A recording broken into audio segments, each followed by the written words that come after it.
Welcome to a new episode of Let's Be Raw, Real Authentic Women. I've got an amazing woman here today, a very brave woman here today to share her story with not just myself, but you all. We're hoping that once you hear her story, that there are some tools, some resources, and just some authentic ways that if you have found yourself in this situation, or you're currently in this situation, or you have left this type of situation, that you know, number one, you're not alone. I recently learned that 1 out of every 4 women have found themselves in this situation. So for her to be a testament to sitting here on this couch beside me, that there's just story and power in that. Make sure that you subscribe to the channel, you like, share, comment, and you just lean into this. I feel like it's going to be a very raw interview. If there's going to be a lot of transparency, y'all see, I also got our Kleenexes here because this is also a topic that hits very close to me as well. Today's episode is called Shattered, Unbroken. It's about reclaiming power, learning how to stand up in your truth, and also finding peace when you find yourself in a domestic violence situation. Now, y'all know how I do. I never want to introduce my guests. I want them to do the honors of introducing themselves, because at the end of the day, this is their story. So please, would you do the honors of introducing yourself to the Let's Be Raw community? Yes. Well, first of all, I want to say thank you so much, Absolutely, Deanna, for sis. having me. My name is Brandie DeLaRosa.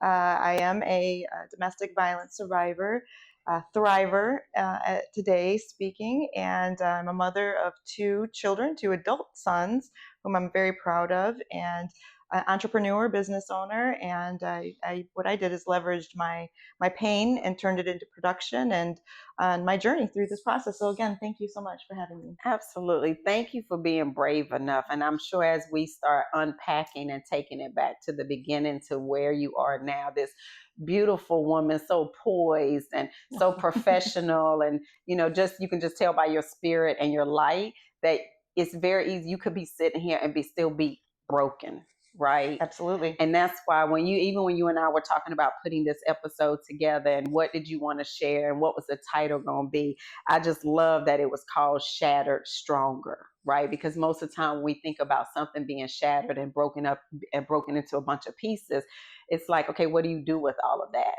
Mm-hmm. But sometimes things have to be broken in order for it to be stronger, right? Absolutely. For you to go through some stuff and then feel like I'm at my absolute lowest. But this is where that strength and that determination and all the things that God poured into you allowed you to be able to be here today. Absolutely. Right? So on this episode, it's not just a conversation, it's a lifeline. We're holding space for the women who have endured, survived, and are now rising from the ashes of abuse. Whether it was emotional, physical, financial, or psychological, the pain was real, but so is your power. So I want to go right into it. First off, let's just talk about, take us back to, you meet this man, obviously thinking this is the love of my life. What was the initial romance side of y'all's relationship? Sure. Well, one key trait in my journey through this that I found out through fellow survivors is typically it's the relationship lottery, if you will. So when they say love bombing, that's real, and it can be different in different cultures as well. So I want to be mindful of that. Okay. So, for example, in my culture, being married young, or getting together with someone young and being married and starting your family in Hispanic culture, if you're 25 and haven't been married with a child or children, it's like, what's going on? So I met my ex-husband when I was 16 at work. My grandmother had got me a job where I worked, and his brother got him a job there. We met, and it was bliss. He spoiled me, everything you could ever think of. He was a couple years older, like 2 years or 3 years. And as time progressed, before we even got married, he would, buy everything. I could walk in the room and he would have an outfit, from the shoes to the clothes to jewelry to a purse, brand new, telling me, put that on. We have reservations at 7:00, for example. He would have me meet him at the park for lunch and have a beautiful picnic, and then give me, envelopes 5 or 6 envelopes with money and saying he's already made an appointment at the salon. This is just tip money. He already made a reservation at the restaurant for me and my friends. This is just spending money. Those types of things. Wow. Always telling me I was beautiful and all of those.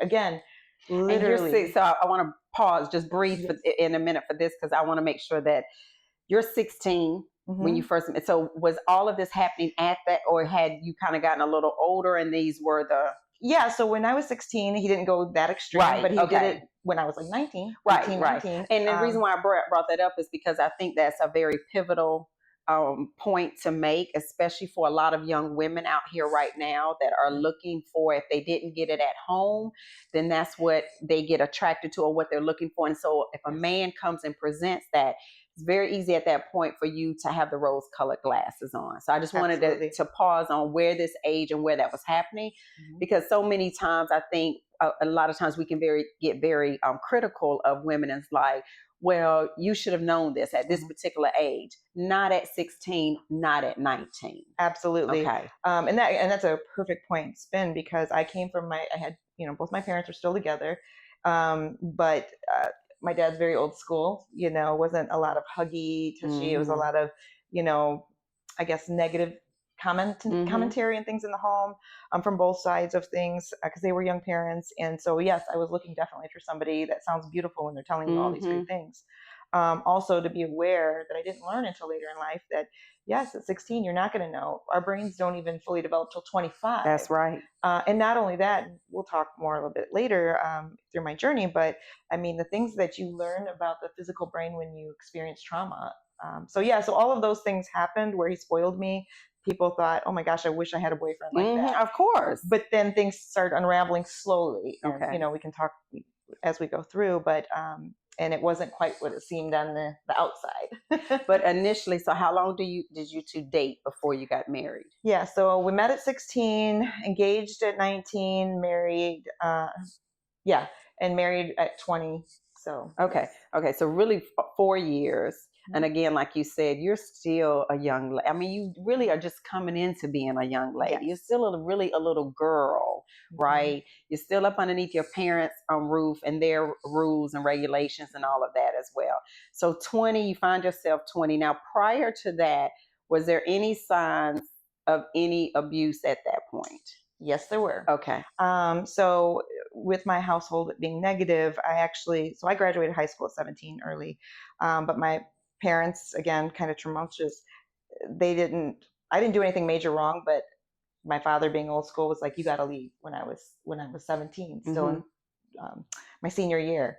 And at that point, I had nowhere to go, and I was dating this guy, and that he's like, I'll have you move in with me and my family. And so that was my savior in the moment. And so during that process, we would get in heavy arguments, and there would be the pushes. Started with name calling, and then just all of these little things that, of course, I didn't recognize, that led into then the first time of physical abuse, which didn't happen until much later, and then it got pretty bad. But there's a lot of those little things of manipulation that you just don't catch, and when you look back, you're like, how did I not notice? Or it's very easy to justify it. It's very easy to start internalizing. Is it something I said? Is it something I did? And so I get all of that part of it. And where we have to give ourselves grace, and this is what we want to also drive home just on this point, again, for women that are in this situation or have come out of it and are still healing from it, or if you start seeing those signs, is being so aware of it. Like, the one thing I truly believe that God did for women is our intuition is strong. Absolutely. I mean, and when we get those feelings, and there's a reason behind that. Absolutely. And as a young woman, like you being the woman you are now, I want to touch on this. What advice, just what we're talking about right now, would you say to a young woman right now that if you even feel it, think it, or whatever, what should she be doing in that moment? What can she do in that moment? Absolutely. You hit it right on the head, and trust your instincts, trust your gut. When something feels off, just like in any other, doesn't necessarily mean domestic violence, but if you know your partner or feel your partner is, say, unfaithful, you kind of get that, weird feeling. It's kind of like that. Something's off. And one thing I do want to step back a little bit is when it comes to domestic violence, a lot of times people associate, and this is the incorrect part, that the reason why people stay longer than is because they think domestic violence automatically means physical. Right. They do not realize it's emotional, verbal, financial, spiritual, mentally, way before, and even sometimes not even physical. So I've dealt with a lot of folks that they're like, there's no way he's never hit me or she's never hit me. Like, no, but they're severe, verbal and things like that, and they don't even realize it. So, and I've always felt like the physical side of it, to me, not to discount it or discredit it, but you can heal from those. But I think that mental side and that spiritual and that emotional leaves a much deeper scar. Absolutely. So that's one thing that through my journey is learning that. Broken bones, I can have a broken bone, right, or a bruised, black eye, things like that. It heals in a certain amount of time. But I am 49 years old. Yeah, no, women shouldn't say her age, but yes, you should, girl. Claim it. I'll claim it. But 49 years old, still dealing with the traumas that happened at 16, 17 years old. And even further back, that came from my parents' side of things, generational stuff. So, it's that thing that will take to the grave unless you learn how to cope. It'll never go away, but I've definitely learned how to cope with it and deal with it through healing and that whole journey. But it's way worse than the physical. So you're married now. I'm pretty sure you can recall the first time it got physical. Oh yeah. It got physical before I even got married. Okay. So here's the thing is, one of the things, and again, we can talk a little later, is I wrote a book, the one I shared with you, called Women of Courage. And I'm part of an anthology, and the chapter is called Choices. And I struggled with that when I was writing this, because this was my first time raw about what happened. Even my children read that, was like, oh, but the reason why I called it Choices is because I made little choices throughout, by ignoring my intuition, by seeing something was wrong and believing the apologies, by taking him back when he brought me the gifts and the flowers and I'll never do it again, I promise I'm going to change.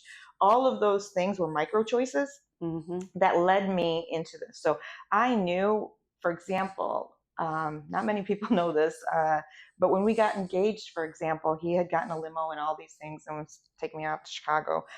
And in the limo, I was terrified because the week before he was going to propose, I didn't know this. We got in a fight because I gave his sister $10 that, he said I shouldn't have. And there was a huge fight. And he said, I was going to marry you and propose, and now I'm not. It was a physical situation. So now a week later, he randomly calls me down this limo, and I was shaking in the limousine and crying, and I have pictures of that. And those tears aren't tears of happiness. Those tears were fear, because I thought, if I say no, this man might throw me out on the highway. And that's literally the thought I had. I just got chills. Like, I can almost picture that.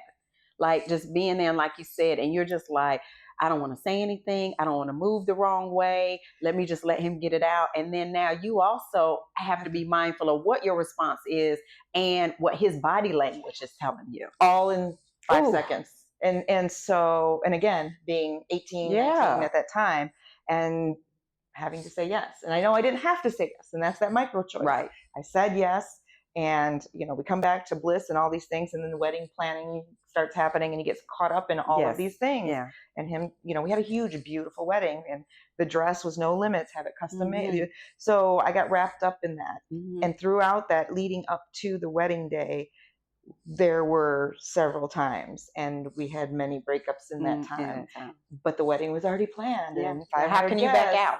And the day of our wedding, I'll be mindful because I might cry, and also the story. Please, look, I know, I try to control, but But the wedding day, there was an event that happened at the altar that was said under breath that I knew at the altar.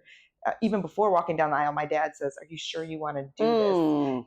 And I didn't want to do this, but I didn't say it. Yeah. Micro choice. And then at the altar, something was said, and everything in me was like, run.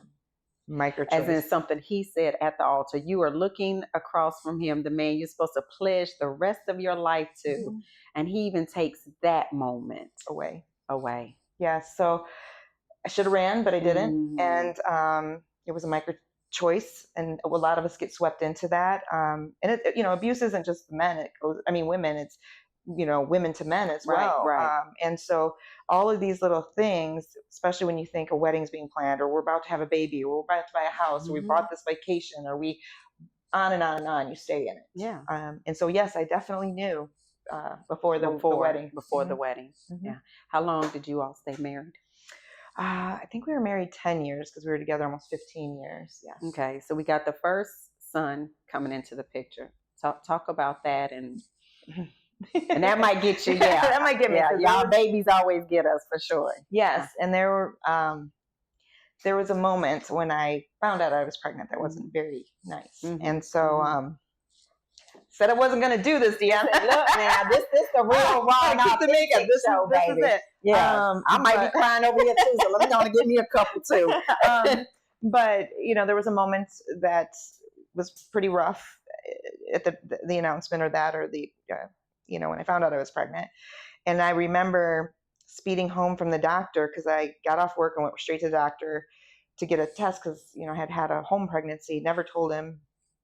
And I thought, oh my gosh, there's no cell phones back then, right? Absolutely. So I was like, let me get there, and I need to get home because he's going to be waiting for me and wonder why I'm extra late. And I left the doctor's office while I was waiting for the test to come back, because I knew the timing. You needed to get back. And I got home, and there was a situation there. And when I told him where it was and what was going on, he's like, what's the result? I said, I don't know. I left before. And he said, go back. So I did. The whole way there, I'm a hot mess. And I thought, oh my gosh, now having my children was like, in the moment, was like, I hope this isn't true, because I already knew I was going to leave at some point. And, this will change everything. And then, of course, I found out I was. And on the way home, I was mixed from smiling, like, oh my God, I'm going to be a mom. Right. To, oh my God, what am I going to do?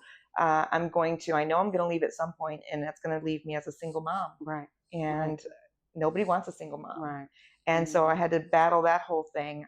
And then, some years later, then my second son, Dante, who you met, that led me, again, very happy moments, but yet somber at the same time, saying, okay, now I'll have 2 children. Right.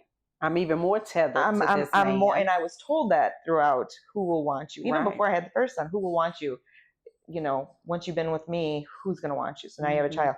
Who's going to want you? Nobody will want you. And now you add 2 to now it. You have 2. You're just that throwaway. What society tells you. And through this journey, my parents kind of co-signed, not knowing the details, in fairness to them, but I think they might have known as a parent. Now being a parent, I know things are up with my children, and they kind of co-signed a lot of things, and were like, that's their son, and they loved him. And so there was a lot of those things going on that, I just, again, micro choices. And how many years apart are your 2 sons? 5.5. 5.5. Yeah, 5.5 years. Did your children ever witness any of the abuse? I didn't think so, because I tried to keep things, aside. He wasn't physical with me when my oldest son was born and growing up, but the verbal, all of that was still there, definitely.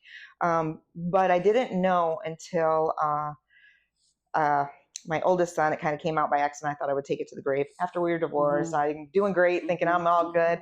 And then it came up in a conversation one night, because he was helping a young lady, and said, you would never allow this to happen to you, Mom. And I had to scurry off to the bathroom and all these things and kind of get myself together. And then he's like, wait, tell me the truth. And I never wanted to lie. So I said this, and he said, tell me details. And I said, I will not, don't have me relive the trauma. And he goes, you know what? I remember this time, and this time, and this is how it was. And you running out the front door, and me crouching down in my bedroom, and Dad coming in saying, telling me the story that I knew what I saw, but then Dad's telling me it was something different. And I just little things he said throughout time that now it's all making sense. So, I didn't know that as a mother. Right. Right. Because I think a lot of times, we always want to shield them from everything. Absolutely. And kids are just so intuitive. They are so smart, and they know so much more than we give them credit for. Yeah. I remember, I'm a child of domestic violence. My mother went through it for 5 years with my father. And, one of those moments that only really moment I remember, although I know she went through 5 years of pure hell, But certainly the one for me is her being in this little bitty old closet in our 2-bedroom apartment.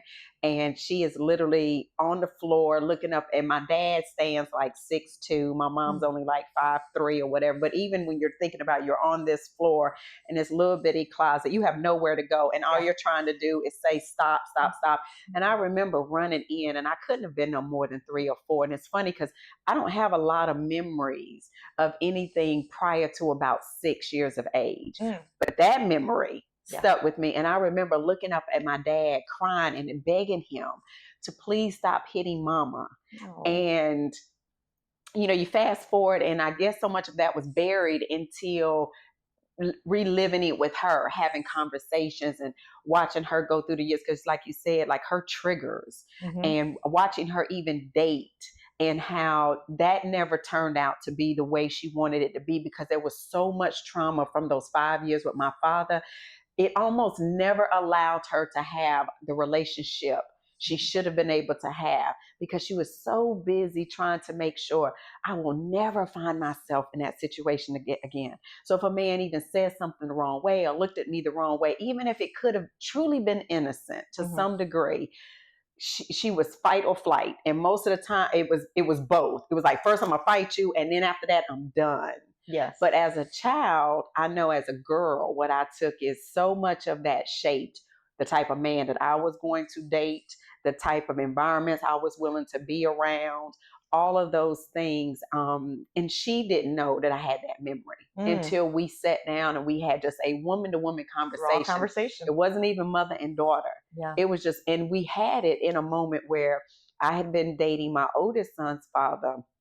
And he's never abusive, not verbal, anything like that. If anything, always very supportive. But what I also realized is he had manipulation when it came to knowing that he was 5 years older than me. I had shared enough about, I didn't want to be pregnant. We had our son. There's so many people making choices for my life. And so what I realized is sometimes you can give a person all of the ammunition that they need to actually control you. Absolutely. And I started realizing, like, wait a minute, this man is trying to make every decision. So his control for me was in making every decision, you know, financial stuff. Oh, I don't think you should do that. Things like that. Oh, you shouldn't probably wear that. Yes. And if it wasn't for what my mother went through, I probably wouldn't have recognized the signs. But I remember my mom, she was so upset because I was finally like, I'm done. I don't want to be with Billy anymore. I already knew he was not the man that I was going to marry. And she's, oh, you're so lucky. Like, he stayed around. He was there for y'all's son, and he goes to work, and he takes care of you, and he does all of this. And I had to stop her. I said, "Oh, mama, that's some form of abuse right there. Like, first of all, you're giving this man accolades for doing what he should do. I didn't have this baby by myself. I didn't get pregnant by myself. Second of all, you're telling me to stay with him, and I feel like you're also living vicariously through me." Right. And so when we had that conversation, I said, let me tell you the memories that I have. Wow. Of what you, and she did that. It was like gasping for breath. Like, no, I thought I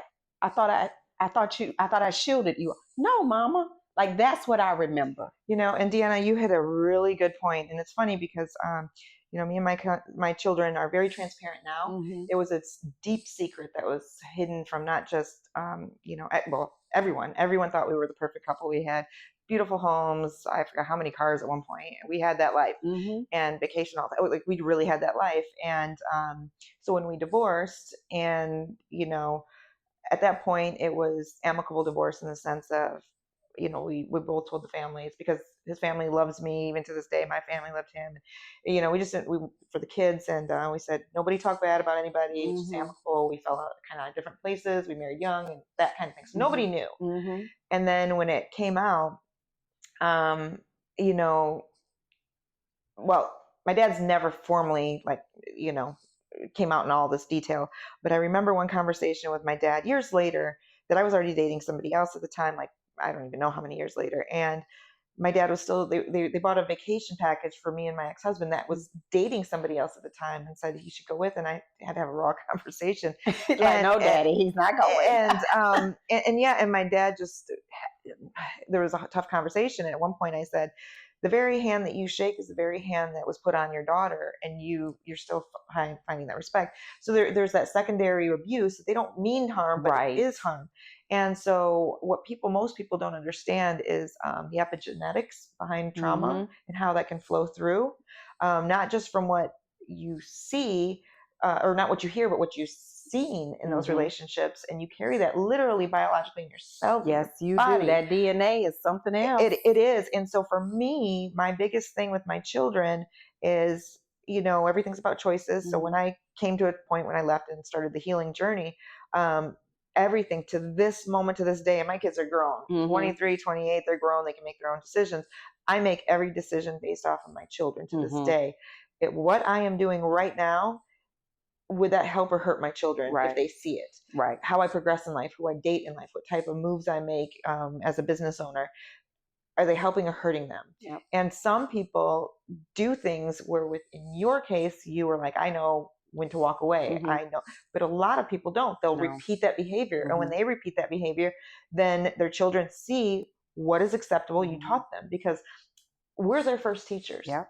And I had a good friend of mine tell me after I divorced, and I would cry all the time and say, because I didn't want to be from a divorced home. My parents, my grandparents, my great-grandparents, everybody's still married, And I said, I'm the only one that broke their heart. I'm supposed to be the one to protect them. And I'm the first person that broke my children's heart. And I would say it all the time. And my friend finally told me, she said, stop saying that. You were forced to make a decision because of your children. They watch what you do. And one time my son called me out of college, and he says, randomly at midnight, got me crying when I'm folding laundry, about, hey mom, I just want to tell you, thank you for all the things you showed us. And I said, what's going on? What's wrong? Right. And he says, no. He's like, it's not about the words that you would say to us growing up. It's the actions we watched you do or not do that taught us. And, my friend had told me, you're their teacher. Yeah. They learn everything here in this household. They'll never live in another household until they make one. So everything that they take in is learn until they're 25. Learn. If all you're giving them is negativity, that's what they're absorbing, and that's what they're going to reproduce. Yeah. And I've had raw conversations with my children. I actually interviewed them each when they were young, 9, 10 years old. Oh, wow. Digitally. And then when they were in their teens, I gave them, questionnaire separately, and asking them how they felt about the situation, divorce and all this. And so I'm writing a second book on all of these things, but how it impacts children. Right. And some of the things I learned was like, wow, had I known, I carried a lot that I didn't realize. And now we've busted open the whole healing journey, and they've had these tough conversations with their father. Yeah, because I was going to, that was one of my questions. Yes. The place that I can't. Especially being young men. Yes. That was a tough pill to swallow, because I can't tell them not to when they were an adult. Because they initiated it? Yes, they did. Wow. They initiated it, and I remember breaking down thinking, oh my gosh, because my ex-husband called me and said, what did you do? I just got off the phone with our son, and this is what he said to me. And I thought this wasn't going to be discussed. Why would you tell him? And I said, first of all, I didn't just bluntly, this is how it came out. And I said, I'm sorry. And then I just pulled over I was driving. I pulled over on the side of the road and just cried. And I thought, this is destroying everything I tried to keep together after the divorce, to co-parent successfully, to have that this was just, it was going to be a secret I held, keep my voice tight. And he had said, I don't know why you have to talk about these things. We know what happened, but you don't have to be so boisterous. And at that point, I'd already started my company, and I somehow got this strength that I would never have before. Say, come on, Brandie. I pulled it out. And in that moment was the how dare you kind of thing. But my words were basically, at that point, he has a couple daughters. I said, you know what? I said, I will not be quiet. Yeah. You made me be quiet and ashamed of my voice the whole time. I will say it louder. And that's why I started this company. And I pray, 1 in 4 women, I pray your daughters don't end up with something like that. And if they do, I hope they have someone like me that can help them through it. Absolutely. And I hung up and was like, that's the thing is, how do we ever heal if we don't talk about it? That's it. And how do we stop it from continuing on generationally if we don't talk about it? Well, how I talked about in the beginning, culturally has a big impact. we are, and your culture, my culture Black is folks similar. is the same way, honey. You tell nobody but Jesus. Thank you. don't Sweep tell it all nobody under the else. rug. It's our problem. It's in these four walls. Yes. And is that true for some things? Absolutely. But things like this, it's not. So for example, for me, I was cut off and isolated. So the things I would say to people externally look like this painted picture. And I remember before getting married, my grandfather was my idol. Mm-hmm. Talk to the man every day, even though he's been deceased for years to this day. I'll never forget it. He was that man's man, adored my grandma. He was just that guy. And I remember one time after it had been a week or two of having both black eyes, and finally healed up, but I still had a cut. And I went over, and I swear to this day, my grandfather must have known, but he said, "What happened to your eye?" Mm-hmm. And I said, "Oh, nothing." And I said, I tripped and I fell against. You remember those stories we could come up with? Those old school TV evidence. So I said I fell and hit the corner of my eye, and to this day I'll never forgive myself for lying to that man. Yeah. And but I did, because I didn't feel comfortable. And I think we need to be more transparent. We need to be understanding, because we're screaming inside. We want someone to talk to us about it. We don't know how to get through this, especially if you're young. Mm-hmm. But even after the fact of being transparent, because we teach our kids around us how they can move forward in relationships. If we hide it under the rug and they saw that and felt the negativity, we just taught them how to be an abuser and it's okay, or how to accept abuse, because that's just how people talk to each other or act towards each other. And that's a big lesson. So again, I try to be the advice, is this a no-no, or is this something that's going to be impactful for my children? Yeah. Well, and it's funny how our children will teach us some things. My daughter had her very first boyfriend. All we ever heard about was Harry. She was in high school, 9th grade. And I remember, we met Harry. We went over, met Harry's parents and everything, and and would let them, kind of spend time together, supervised, of course. And I remember my daughter ends up breaking up with Harry, and she comes to me, and she's, of course, distraught. She's, first love, puppy love or whatever, but you know how it is as teenagers, right? We just think the world's going to end. Yeah. And so she's telling me all of this, and she's like, I'm done with him. I broke up with him. I found out, I think he's been cheating on me. And I'm like, okay. And so next thing you know, she's coming home. She's telling me about all these things that Harry is doing to try to win her back and get her attention and all of this. And now he's the love bombing. Oh my God. So of course I didn't know that what that word was, right? And she's telling me all this, and then she says, yeah, Mom. And now he's even going to his friends, and the friends are coming to me at school, and it's just too much, and this, that, and the other. But this is where I had to learn and oh my God, when I tell you, my daughter taught me a very valuable lesson. She said, she's telling me this, and I was impressed. I was impressed with this young man. And it didn't hit me that I was doing to her what my mother had done to me, right? Because I kept saying, well, Naya, sometimes people make mistakes, and he's trying to show you all of this. And of course, it's what you just said. It ain't physical in my head. It's young puppy love. And here's the other thing.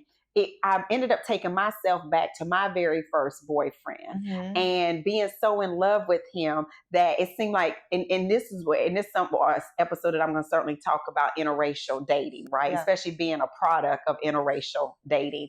Yeah. But for a long time, I would not date a man if he had ever been in a relationship with a white woman. Sounds crazy because my mother's white, right? Yeah. It's a whole nother podcast, right? But not realizing that trauma, that every time he would always cheat on me, he'd always cheat on me with a white girl. It's the only black girl, mixed girl he would date. But every time he would do something, I would forgive him, that type of thing. So now my daughter's telling me this story, and I'm just impressed that this young man is going through all this. He's writing her letters. He's leaving her teddy bears on her desk. He's got his friends all now champion to try to win her back. And I'm over here saying, Naya, it's okay. Like he made one mistake, and as long as he doesn't do it again. My daughter looked at me and she said, he is not going to get the chance to do it to me again. Oh, I'm so proud of her. I am done with him. And I went to lean in again and keep trying to convince her. And all of a sudden, it was almost like I got hit in my chest. And it was like, girl, what are you doing? Like your daughter just said, I got boundaries. Yeah. I have expectations. At 15 years old, I am not going to accept this from this little boy. If he cannot do right Amen. by me, yes, I don't want to be with him. So I had to take a pause because I was in my feelings at first. Why is she not listening to me? Like, I think, like, I like the little boy. We done met his family. Like, this is how I'm feeling. Yeah, this is how I'm feeling. Took me about 24 hours, and I went and apologized to my daughter. I said, I am so sorry because you just showed your mom the boundaries that when somebody treats you wrong the first time, you have every right to say you don't get a second time. Yes. I don't care what you do, how many gifts you buy me, how many trips you take me on, how many people you come tell me how much you're so in love with me. I have the right to say you get to do it one time, and that's it. Yeah. Absolutely. And that's the thing is, again, that's a parental thing that a lot of parents don't understand. And, I think even to this day, the things that my parents were not close. I wish we were. We were, cordial and all those things. But they, to this day, I couldn't imagine my children going through this and me not being there. And so I, by God's grace, got myself out of this on my own journey. There was, not friends other than the close ones. I said, if something happens to me, this is a situation. But other than that, friends, family, I had no support from anyone. And so that's one thing I vowed, if my kids, to be very transparent. If you're ever in a situation, in a relationship, and it doesn't even have to be physical, if it's just not proving good for you, you can remove yourself from the situation. And even sometimes if it's not abusive at all, it's just, hey, it's not clicking anymore. It's not feeling then right. Be fair to the other person. Even if they're super in love with you, say, look, it's not working. I don't want us to end up in a space where we hate each other. We could still be friends or not friends, whatever. But understanding what a healthy relationship looks like. And my sons have came to me a few times and said, that's powerful, because now they know, discernment. And that's a parenting thing. Yeah. And it comes with healing and acknowledgement, because, there has to be a come in a time when you realize that staple moment, when you have to leave. Yeah. And make a different choice. It's not when the healing starts, but it's a moment choice, a life-changing moment. And then from there, once you acknowledge, I've got to leave the situation, and then furthermore, realizing you have some maybe trauma or PTSD, things like that, making the acknowledgement, I have a problem, I need to fix that problem and actually do the work inside, then that snowballs into everything around you. Yeah. Well, guys, this is a perfect time for us to take a break and just for us to kind of unpack this, take a couple of deep breaths. I wanted to make sure this first half of the show, you really got to hear the backstory, where she started, because obviously it's not where she's ended. And so y'all stay tuned. We want to give a special shout out to one of our amazing sponsors, the Biz Lounge, which is where we are hosting this podcast. Take a look at this video and we'll be right back.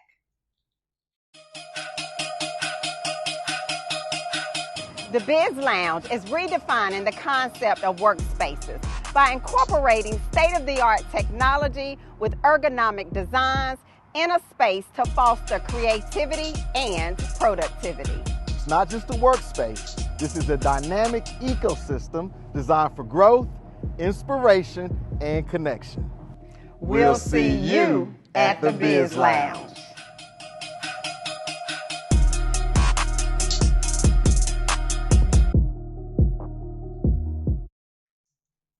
Welcome back, guys, to Let's Be Raw. And today we are talking to the beautiful Brandie DeLaRosa. We're talking about a very sensitive topic. So if you're just tuning in, we encourage you to go back and start this show at the beginning so you can make sure that you hear the start of her journey. But what we're going to talk about on this part of the podcast is when she said enough is enough.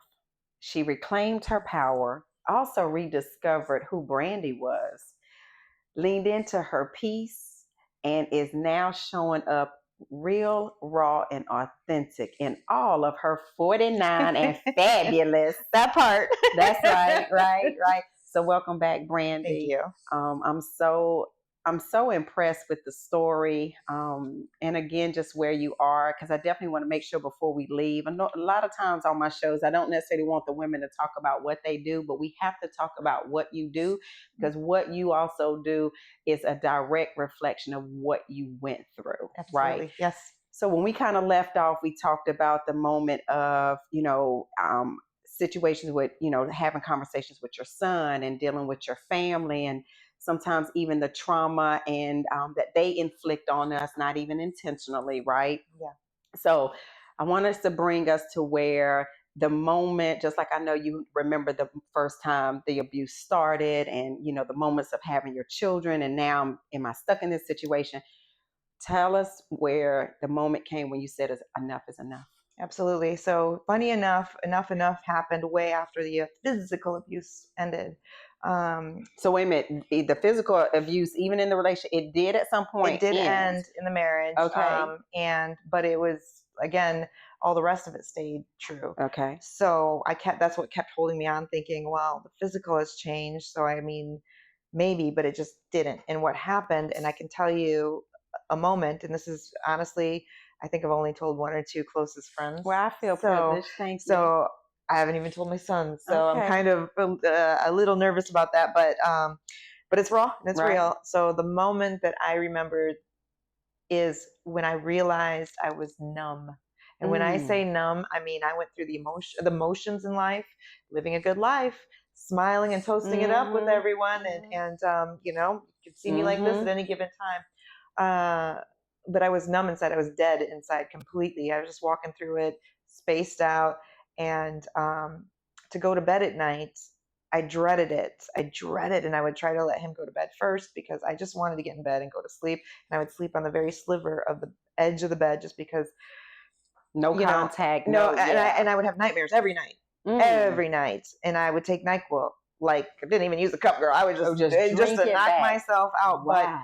But I would try to stay awake, working. And one night, because I work in IT, so I can work from home.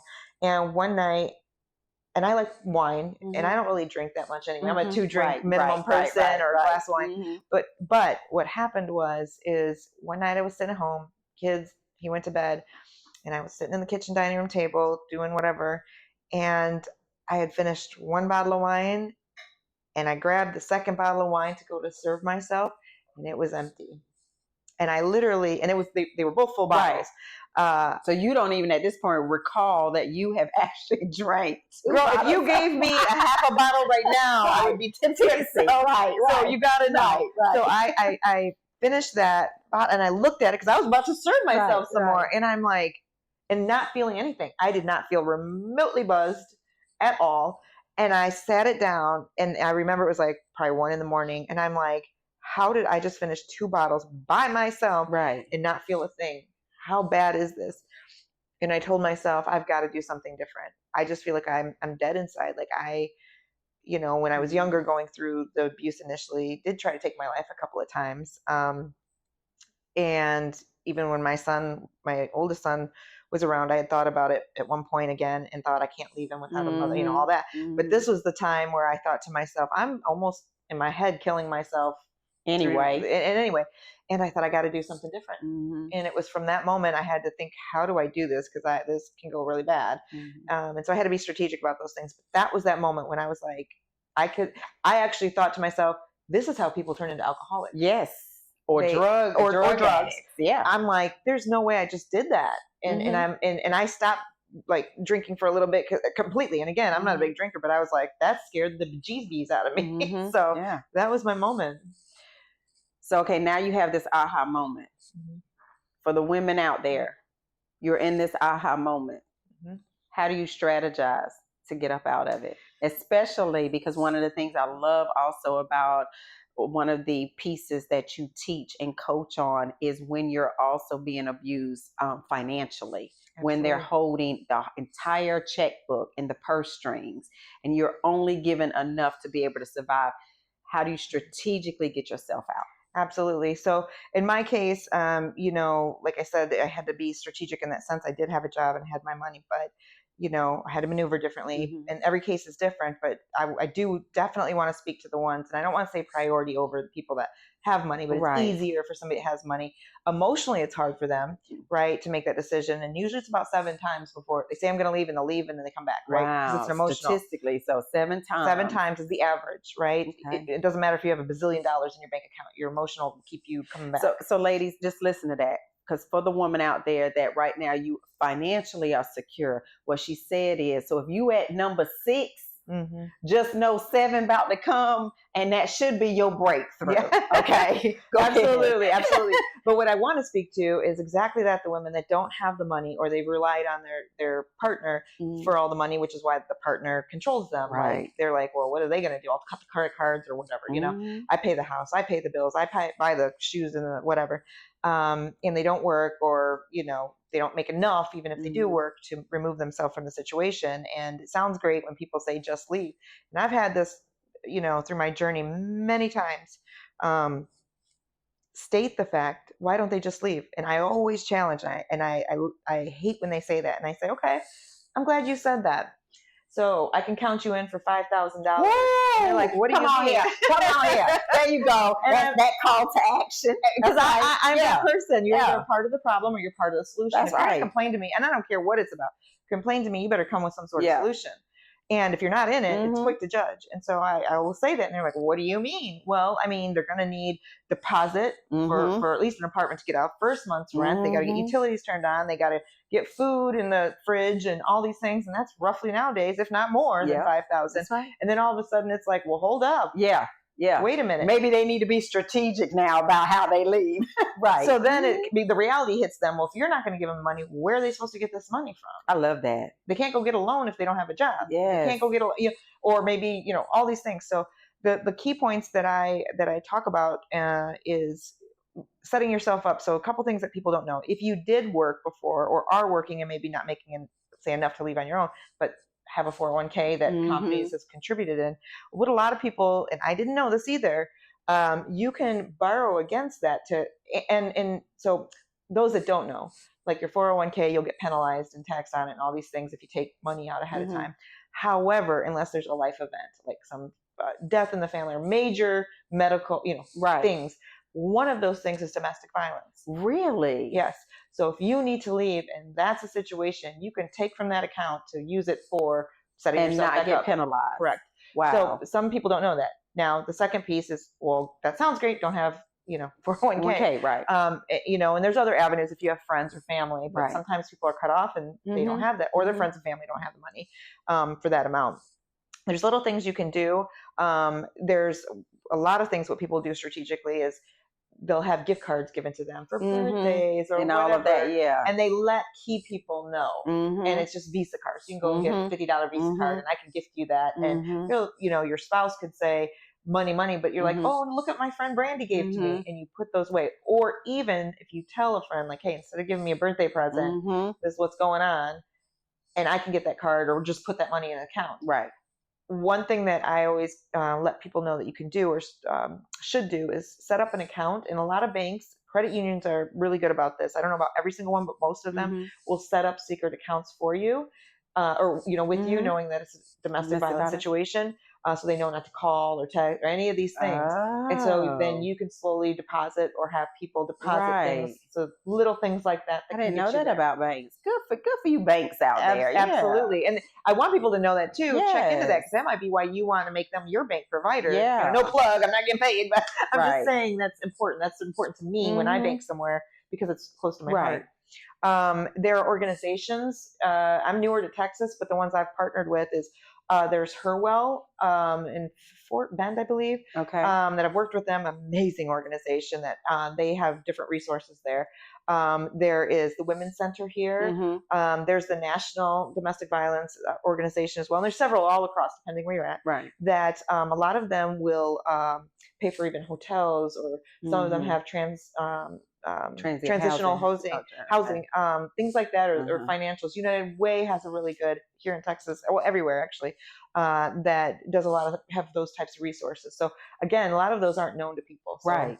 either if you don't know about it, now, or keep an ear out so that a friend of yours or somebody that needs that, you can share that information. Yeah, and then the women nowadays, I do feel like they have a lot more access to being able to get that information than possibly when you were going through it, and certainly when my mother was going through it. There was no Google. Yeah, right. Right. Yes. And in the towns that she was in, especially for those that are in those small towns, there might only be one resource. Yeah. So I'm happy to know that, and I'm going to have you guys, after her actual interview is over, I'm going to have her really just talk about a little bit more of those resources, how to get in contact with Brandie, what her organization is about. But now we've got to where you strategically decided to leave. What did that day look like? Well, me and my ex-husband we first separated and had that difficult conversation. And it was a conversation of not leaving this and the other. And I said, well, how about we just separate and see how that goes, right? So I separated for a year and then came back, and it was actually then his idea of, within maybe 2 months of like, I think we need divorce. And I'm just like, ooh, yeah. So we did that. And, in fairness, we, at that point, we went to the courthouse together. We were in and out in 15 minutes. The judge was like, I didn't know you guys were the ones getting divorced. You looked happy. And we kind of we went out to lunch after and kind of, I don't want to say shook on it, but it was like, okay, wish you all the best. And we, in fairness, successfully co-parented our children. And, he has since, believe it or not, out of the many apologies that were false apologies, we've had these deep, dirty, raw conversations, and he has thoroughly apologized, even not just to me, but our sons, because they've confronted him. And they have said, always stand by your mother no matter what. I know I was wrong. If you never want to talk to me again, I will. That's the choices I made. So we've gone through real tough circle conversations, to the point where if anybody around wants to, in the family circles or friends, wants to think they've got aha moments, our kids are like, we've bared it all, raw, down and dirty, and we're now into the healing phase, all full family circle. And they've repaired that relationship, but it guides us three still as a family, and how we move forward and how we have our healing journey still. So without, obviously your ex is not on the couch, so I always believe that, I always say, I'm going to tell my story so you don't have to tell your lies, right? Amen. Right. Yes. So, but in this situation, just from the 30,000 foot level, because your situation has some uniqueness to it, right? You were able to get out. The abuse, the physical side of the abuse stopped prior to you actually making that decision. Yeah. And for a lot of women, the stories that I hear, most of them is, I'm running and getting out because the physical abuse is still happening. So to your ex, what information do you know? Did he go through some type of therapy? Like, where did the pivotal moment, do you think, came where he said, okay, I'm not going to put my hands on her anymore. I'm going to stop that part of it. Have y'all ever had that conversation? Good question. No, we've never had that. Never. Would you like to know that question? Years ago, Brandie would have said yes. Now I think I'm so beyond it. I don't need it. Okay. Before I would have needed it. I will say there was a point that he had said, once I had my son, our first son, that changed me into a better man, and did it to a degree, yes. But there was still some of that going on. And to the point when my kids overheard it as adults, him say it in front of, everyone, and his brother was like, yeah, right, kind of moment. Right. They still recognized. But I don't know, honestly, even because here's the thing, is he was in law enforcement. There's a whole other level there that was, because the other part I was going to lead into is his childhood trauma or whatever, and is that what he saw at home, and then he just perpetuated it? No, I won't put, well, I don't think anyway, I won't put that on there. But what he was is, he was 5 years old when his father passed away, and I don't want to go into his whole story, but his mother, God rest her soul, was like my second mom. So there was a lot of trauma there, because she was so sad and depressed, and there's older sibling. There was a lot going on. So he had a lot of anger inside, and he's acknowledged that piece. That's probably, not to, and he said not to make an excuse. There's no excuse. So there's things that he maybe hasn't still dealt with. I don't know, and I don't. I don't think he's gone through therapy. It was just kind of his rawness of, because even in the job he did, he saw it every day and helped others through it, being an officer. He saw women being stabbed while he had to come in and save them. But yet at home, and so that didn't stop it. Right. So I don't know where the trigger, where it just clicked for him. Okay, I need to stop this. Yeah. That's an interesting topic too. That may even be something, even with Let's Be Raw in this podcast being for women, I'd be interested in having a man that actually would be vulnerable enough to talk about that, because I read an article that talked about how I used to always say men would always come to me and there would be ones that would say, "Oh my God, you're too intimidating," and things like that. And at first, when I was young, I was like, "Well, what is that?" No, I'm not intimidating. I'm approachable. This, that, and that. Yeah. Now I wear it like a badge of honor. Now I'm like, yes, now I'm like, that must be God, my aura saying, stay that back, white bubble baby, around like, you. get back. There's something about you or whatever, right? Yeah. But also, so I'm reading this article, and they had interviewed several different men that had obviously been, had inflicted domestic violence on a woman. And they were really trying to get into the psyche of it. Mm-hmm. And what really stood out about the article was that all the men had some of the same similarities on the types of women that they went after. Yeah. And it was like, when you go on your first date and you're wanting to share your story, oh, I'm this person, this is what I like, and as women, we start talking about obviously what, like I said, you're young, what you're not getting at home. Oh, my daddy doesn't We do data this. dump on them. Oh my goodness. And when I was reading this article, and it was just talking about how the men say they look for certain keywords, they look for traits, they look for you to be able to say, oh, I don't really have a great relationship with my mother. I don't really have a great relationship with my father.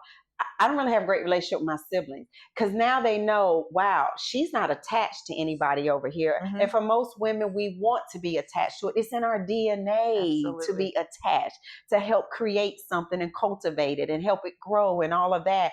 So they were saying, like that we got the golden ticket right here, because now we can isolate her. It's going to be very easy for us to isolate her from a family that she's not already naturally attached to.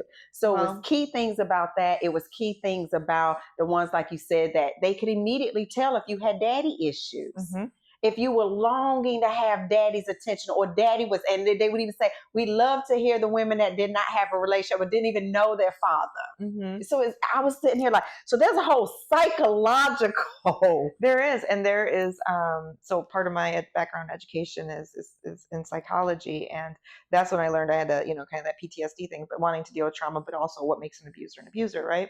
And it's not just they picture it or they pick out, and yes, they do pick out the traits, but what builds them into the mindset to pick out the traits. And there's things that I teach on that we train them when we talk back. Let's go way back to the parents. So what happens when a little boy, you have 2-3-year-old kids, one's a little girl, one's a little boy, we're sitting here chatting, they're playing in the park, they both fall, they run over. What's the first thing we say to the little boy if he's crying? Oh, you'll be all right. Get up. Don't cry. Dust it off. Get going. What do we do to the little girl? Oh my goodness, it's okay. Like we let her be in that emotion, and he needs to be tough. Yeah. So now this 3-year-old that fell and all of that. Now these kids are the same 2 kids are they're in 2nd grade or whatever, and they're chasing each other around the playground, and the little boy comes up and punches the girl in the arm and runs away. And the little girl comes home and tells mom and dad, this little boy Billy did this or that. What does the parent say? I don't know. That's a good one. They like you. He's just showing you he likes you. You're right. Yeah. What do we tell the boys? Yeah. If I like this little girl. Oh, that little girl at school. Yeah. Well, you can. You should just go. They don't say punch her, but they say, if you just do a little something, that'll show. So we taught that little boy at 6 years old, 7-year-old, what to do to get the girl's attention and get that reaction, and then they get the girl to say what's acceptable. Well, now that 6-7-year-old is 16, 17, and they're in sports, right, football or whatever, and we tell the boy one thing: toughen it up and hold their emotions in, and don't let anybody know, and crying is wrong, and all of those sorts of things. And if a girl acts some kind of way, you got to control that. Don't let her whip you. You got to control that.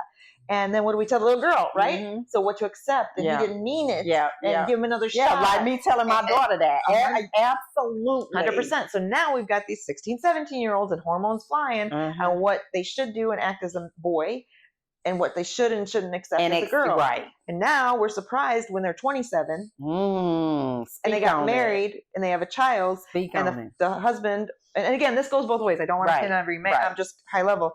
But now they're just portraying everything that they were taught when they were 3 years old. So whose fault really is it? Yeah. Now, in that meantime, as well as 18 years old, they're going to college and they're hanging out with the guys and they're drinking and the guys are talking stories and strategies, how to go into, bars, and let's look at these girls and which ones, and you can be my wingman and I'll get this girl and blah, blah, blah. And let's and they start talking strategies. Mm-hmm. And those strategies also on what to look for on, well, you can do this, just buy her some flowers, she'll get over it. Just take her on a vacation, buy her a purse. And what happens? He bought you a purse, or he blah, blah, blah, you know. So again, there's a whole other side to this. Oh my God. Yeah. It's so Episode crazy. 2.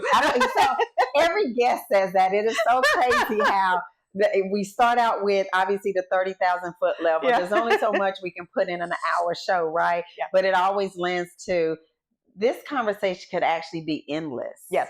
Like, because there are so many different levels and elements to domestic violence. Yes.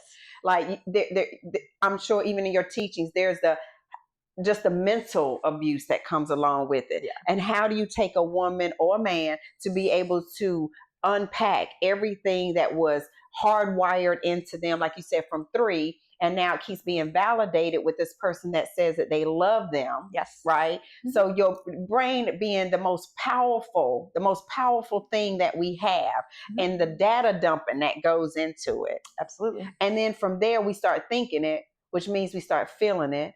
And we start seeing it. So then we act on it. We act on it. Yes. Right? Yeah. So yes, absolutely. Episode 2 is definitely going to come from this. So now we're at the point, you know, like I said, I just wanted to really just touch on, if you knew, where was that moment, your situation being you were able to some degree walk out of it, right? But how did you get to the point where, and let's be raw, have you truly forgiven him? Yes. You have. Yes, I have. And you can say that absolutely with because my full of why. chest. I can say that with my full chest because I did the work. Okay. Because it wasn't about him. Mm-hmm. It isn't for him. Mm-hmm. It's for me. Mm-hmm. Holding that in is like giving the glass of poison and standing there watching, saying, okay, or me drinking the poison, watching you saying, okay, when are you going to fall over? Well, I drank the poison. I'm the one feeling sick. I'm the one, you know.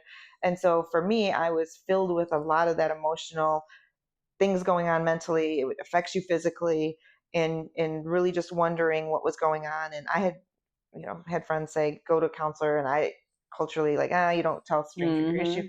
Anyway, I did one time.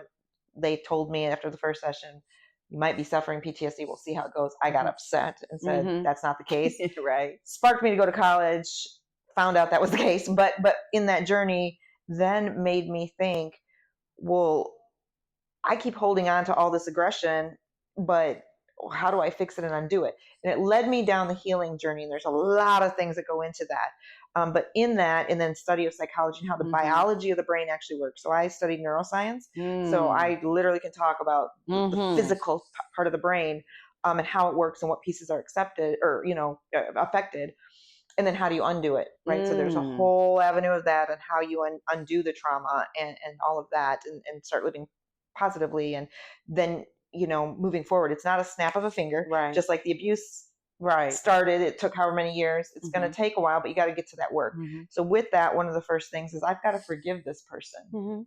You know, they've gone on. Same way I've forgiven my parents. My parents to this day are going to be who they are, no matter a bazillion conversations, tears, letters, yellings.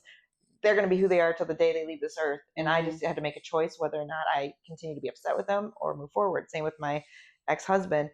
You know, he had given these deep, raw apologies, and we've had the rough conversations. And I'm like, what more is going to come out of it? There's nothing more that's good. All it's going to do is cause me to keep living it, being sad, and it's affecting me. Or I can choose to start living. And when I get in those triggered moments, I've learned to cope with them. And there's techniques and all of those things that I teach on. And then whenever I get triggered, I know whether I hear a song, wherever, whatever, I can fix it. And then I'm like, I truly forgive him. And I've had people ask me, to include my own children, do you truly forgive him? And I absolutely, to hand to God, can say, I do. I do forgive it. And I've let that go, release that, and gain back my power. Yeah. You know? Yeah, good for you. Oh my God. Like, whoo. It wasn't easy though. I know, because I was going to say, like, because you do make it sound like, yeah, girl, I went and wrote in my journal and I said, I forgive you, and boom, that was it. Oh no. I think I should have stocking tissue because I've definitely worked through the Kleenex. In everything that you talked about, I'm sure in part of that forgiving him and forgiving yourself was part of forgiving yourself saying you forgave yourself for not acting sooner. Yes. Yes. For not choosing you before choosing him. Yes. So part of that was the hard part of forgiving myself, but also forgiving myself and accepting the choices I made. So the book I talked about earlier, the first part of the chapter talks about all the back history of the abuse and the rawness. The other part was, the key question is, did my life have to live like this forever? And it was like, nope, this is another choice. And then I talk about how I've turned it around. But those are the things where for myself, I said, yeah, I made those choices. And many people have asked, and I've asked myself, would I do it again? Initially, old Brandie would have said, absolutely not. Right. Who wants to go through something? Yeah, hindsight being 2020, it's always a great thing. I wouldn't have wished it on my worst enemy. But what I take out of that is I have two amazing sons out of it that will change the world, are changing the world. It taught me a heck of a way to teach, but your soul comes down kind of thing. And it taught me what I needed to do. And I had the strength to help others. Right. Because some other people might not be strong enough. Yeah, because you tapped into, that's your superpower. So I do whatever I can. The things I do isn't about money. It's about the lives I'm saving. And I really want people to live in peace. And I've been able to do that. And in that is that forgiveness for myself. Like, it's okay. You made a mistake. It's human. What's dating looking like for you? Oh, girl. Well, I'm not dating right now anybody or anything like that, but it is definitely, you said it in the beginning with your mom, it takes on a whole other thing. You look at people differently. And that goes like friendships even. I kind of sit back and assess and analyze, and I'm more stoic with it in friendships, definitely. More cautionary too. Extremely. I don't want to judge people based off of someone else's actions. Yeah, oh my God, say that, because I think that's a lot of times just relationships, period, on the man and the woman's side. We go into it and we want to have this doe-eyed kind of look, but we sit here and we'll make the other person, we'll crucify them for what happened with someone else. Absolutely. And so for me, and I think a lot of people do this, and this again takes this inner work, and I used to be this way. And again, it takes the inner work to realize what not to do. And so it is easy to say, well, I see this somewhat, I don't want to say the physical side, but if somebody wants to buy you a nice gift or take you to a nice dinner, it's like, uh-oh. Yeah. Is this a sign? Because that's a trigger. Right. Exactly. And the man can be like, well, why would you not want to be treated well? Right. And I don't data dump on everything I go through until, of course, I get to know a person. But, but I started thinking to myself, well, that's not right. Like, I say what I want, but then when they show it, but I tie it back. And so I've had to learn to say, wait a minute, that's not that man's problem. I need to I need to go into it with my eyes wide open as to let him show me who he is. So I say, and I say this with friends too, everybody starts with an A+. So you walked into my classroom of Brandie with an A+. You have to earn your way to a failure out of my life. Yeah. I'm not going to tell you. I'm going to watch you. And I'm not going to say, well, I need a man that does this and this and doesn't do these things, because guess what he's going to be for 3, 4, 5 months? Everything all these things. I literally am more like, hey, you just be you, because I'm always going to be me. Yeah. And you take, if you like or hate, I don't care. Don't take it personal. I'll be me and you be you. And if anything, we can be great friends if it doesn't work out that way. But I want you to be you. And I don't tell them what that is. And I literally just watch how they move. I don't go by the words, of all the things they can say. I just watch what they do and how they act for a period of time. And I go into it with an open heart. I do meditation for everything in my life. I'm always like, surround myself with a white bubble and protect me. And if there's any inkling of a sign, I don't take into it or dig into it. I just let it go. Do you want to get married again? I do. You do? I do. One day, I got so much going on now, girl. Right. Sometimes even my son just asks me, I don't know how he gonna show up. But my son actually just asked me this the other day, like, I don't even know if you'd have time for someone if they came in, unless and it's true, but I'm not going to change who I am and what I do. What would this second time around look like for you? My match, in the sense of humanity, spiritually, right? I need that same energy to the world. It's not about, again, money. You could buy me. I've had it. I've had the Porsches. You can buy me all that. That's great and it's cute and glittery. But then I see the backside of that. Right. If you don't have, the good heart and the good soul and the integrity, that's not going to align with me. The growth mindset, knowing when, you're wrong in something and saying, I'm accountable. That's oops. And really mean it. So that's what I would ideally like. I'm aggressive and ambitious, so I need that Yeah, same. you an alpha female. Y'all can't already tell. She's spicy. I need someone that would let me, kind of fall back into feminine energy, but I'm not, I'm open to it. You're open letting to it in universe's time. Okay. Is there anything you want to leave to any of the women out there that are watching this? And again, whatever stage they might be in, and it may not even be you are in the situation, but you know someone, or someone, whether they're close to you or a colleague or anything like that. Is there anything you want to kind of leave to them, like the top 3 things that, words of wisdom you want to impart? Yeah, I would say healing. You don't have to live with this. It's not a life sentence. You got to learn that journey, and there's many ways to do it. You got to learn how to acknowledge the situation first, because you can't remove yourself until you acknowledge that you need it. And even if you are removed years later, if you know you need that healing, take that journey. It's scary, but it's worth it on the other side. But figure out ways to turn your pain into power. That's what I did with mine. I started a company that I, go to workplaces, and I work with the staff and the senior level executive teams and other policies and procedures on what external traumas coming into the workplace. What does that do to their staff, their most important asset on their mental, emotional well-being, and help them out. That's what I did. And I, teach how to go through the healing journey. So you'll find me on a lot of things, on social medias and the communities, but really just own who you are, be authentic, have the raw conversations, because that's when you'll find out your true strength, whatever that may be. And no way is wrong, as long as you're just being honest with yourself. Absolutely. I'm just going to say, out of all of that, give yourself grace. Amen. Man, when I tell you, the power in just giving yourself grace will allow you to also, I think, start going down the road of forgiveness. Right? Right. Man, woo, this has been heavy and light. And with that, I have to take a nice girl, go ahead. Look. You were so in the zone. I went on and finished my glass for us and everything. So guys, I want to thank you for tuning in today. I want to make sure that you also know what we have going on for next episode. So first off, again, make sure you subscribe, like, share, and comment. After this video, make sure you watch the credits, because we're also going to include Brandie, her business, resources, and a way for you to contact her. Because if you are the female out there that you are self-removed from family and friends, you've been cut off because of the situation you're in, we want you to know that today you actually have a friend.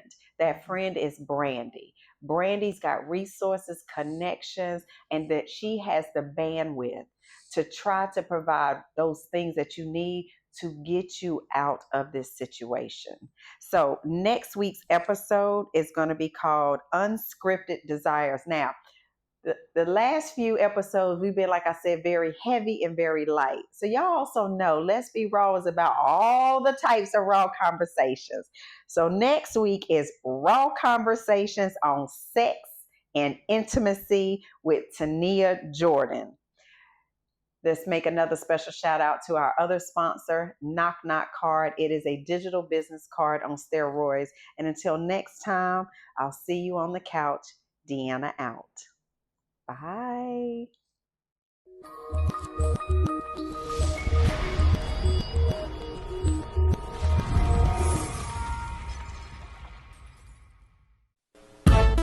Have you ever wondered how to keep up with the pace of our rapidly evolving world?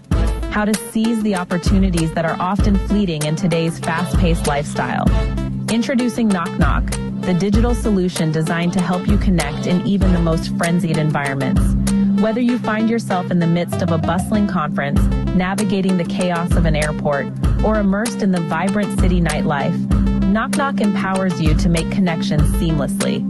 With just a simple tap, you can integrate contacts instantly, ensuring no opportunity slips through your fingers. But Knock Knock isn't just about networking. It's about bridging the gap between your various brands. With Knock Knock, switching between your brands becomes as effortless as a single tap. No more navigating through endless web links or scanning QR codes. Knock Knock is the app that brings networking and e-commerce into the palm of your hand, making connections, making sales, and managing your brands effortless and instantaneous. Welcome to the revolution of technology and networking, brought to you by the Knight & Group Technologies Division. With Knock Knock, the power to connect is just a tap away.